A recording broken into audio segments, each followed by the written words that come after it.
Hello, everybody. I'm so excited to read this book to you today. If You Come to Earth by Sophia Blackall, 2 times Caldecott medalist.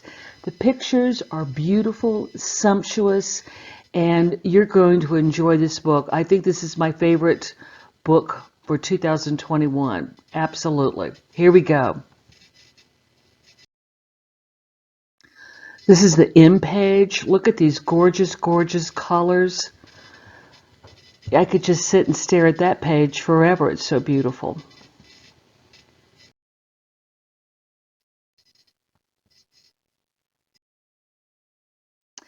Dear visitor from outer space, if you come to Earth, here's what you need to know. You can find us near a big sun and a tiny moon and a bunch of other planets. Ours is the greeny blue one. The green and brown bits are land, and the blue stuff is water. People mostly live on the land in big cities, in small towns, in tiny villages, or just in the middle of nowhere. We live in all kinds of homes. And down at the very bottom of the page, we see people wandering around. And one person says, "We lost our home in a fire, in a flood, in a war." And look at all the different types of homes, whether it's on a water, a castle, a hut, a brick home, an apartment building. I just love to look at all the beautiful pictures in all kinds of families. There are more than 7 million people on Earth. We all have bodies, but every body is different. Except for my friends who are identical twins and look the same, except for Mustafa's mole. Can you find the mole on Mustafa? Inside our heads, we are usually thinking. You can't see our thoughts, but sometimes we show our feelings on our faces. Even if we don't feel like it, we get dressed every day.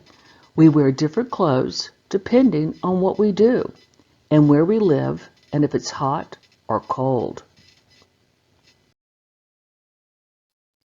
There's lots of different weather in the world. Some of it's good and some of it's bad. Wherever people live, we usually have to go someplace else. There are lots of ways to get there. I'm a kid, and kids go to school to learn stuff, so we know what to do when we've grown up.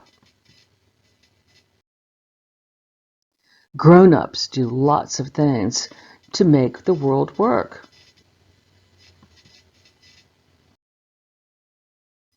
But when people are not at work or at school or sick or asleep, we get to do whatever we want. Whatever we are doing, we need to eat when we are hungry. Some of us have more food than others. We all need food and water to survive.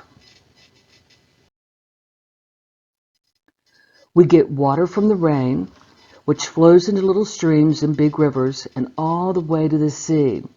You can't drink the sea because it's too salty. The sea looks empty, but actually it's full. Fish can swim, but they can't walk. Most animals can walk or swim or gallop or hop, but they can't fly. And if you look carefully on the page, there's some little critter on here that says, "I can fly." See if you can find it.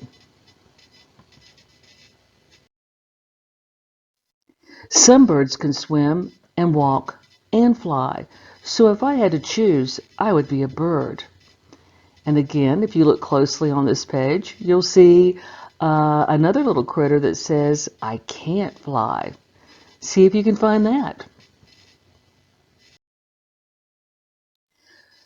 Birds can sing, so can whales and people. People make all kinds of music on our own and all together. Some of us who are deaf talk with our hands and faces. Some of us who are blind read with our fingers. If we are blind, we can imagine colors as shapes and sounds. These are the colors you need to paint everything in the world. Some things are part of nature. Some things are made by people. Some things are big and some are small. Some things are invisible, like wind, an invisible cloak, ghosts, gravity, germs, sound waves, the smell of roast chicken, or old socks, frangipangi, or wet wool, electricity. Some germs can make you sick, so can eating a woolly milk-cap toadstool, yuck, or breathing in smoke or getting spat on by a slow loris. Sometimes people get hurt by accident. Sometimes we hurt each other. And if you look at the top of the screen, I see those two brothers fighting, Mom, Mom, and down below we have soldiers fighting. It's better when we help each other. Babies are not very good at anything. Kids are good at lots of things. Grown-ups can do just about anything until they are really, really old. But by then, the babies are grown up and can help. Older people are good at telling stories about the world when they were young.